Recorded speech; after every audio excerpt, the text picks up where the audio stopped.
Judging by this, I think we should get Tony to do a video on training his peaches.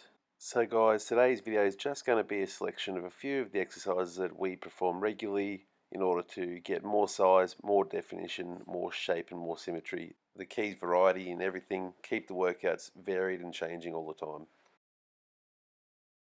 So let's just have a look at the back muscles and the major muscles. There's hundreds of muscles through your back.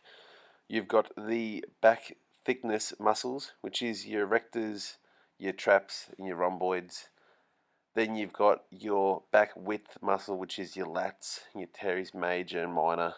They're the main ones you want to think about when you're training back. When you want a big wide back, you're obviously training your lats, and when you want to look thick from the side, you're looking at your rhomboids, your traps, and your rectors.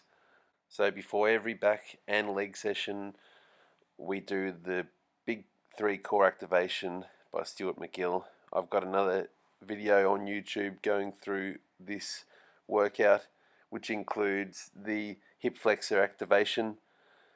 It's a really good warm-up. You want to do it properly. It takes about 5 to 6 minutes to do the whole thing, but you should minimize any injury or pain caused by training back heavy. So a good warm-up that everybody can do if you've got a chin-up bar at home or just something to hang off is the chin-up. Just a body weight movement. I like to do it every session just to get the blood flowing to the back, to connect to the muscle with my mind, just to get the movement flowing and warm up the joints. So don't go too hard here, just do a few reps and a few different hand grips. Obviously the wider you go, the more of the lat you're working, the narrower you are, the more of the trap, rhomboid and spinal erectors that you're working. So just again, big squeeze, full range of motion, and get the target muscle nice and warm. Then you've got the exercise most people know, which is the wide grip lat pull down. Again, this is working your back width. You can change your hand grip, but a good cue to do the lat pull down is to use your hands as hooks. So don't grab the bar and try to muscle it down with your grip. Just use them as hooks and use your lat to activate through the armpit. So rack pulls are a modified deadlift. Cue for these is you want the bar to be slightly below your knee at the start of the movement. It just takes out a little bit of that leg drive that you would get out of a deadlift. So if you're doing heavy squats, say one day, you don't want to do deadlifts the next day because there's too much pressure through your legs and your back. Bent over rows here, very similar to the rack pulls, but you're rowing the bar up into your belly button. Easy way to remember this is whatever angle your upper leg's on is the angle the bar will travel in, and you're just trying to pull the bar up into your stomach, opening and closing the lat as you do it. And then we've got some dumbbell rows, so they're good for your middle back as well. They're another compound exercise. They're very hard to do properly. You'll see people doing them with their feet up or legs up on a bench. This is another way to do it. You create a triangle with your body, so your hands in the middle and your legs are out either side, and you're just trying to open and close that lat as you're squeezing. We're going pretty heavy and pretty fast here, but you can slow the movement right down.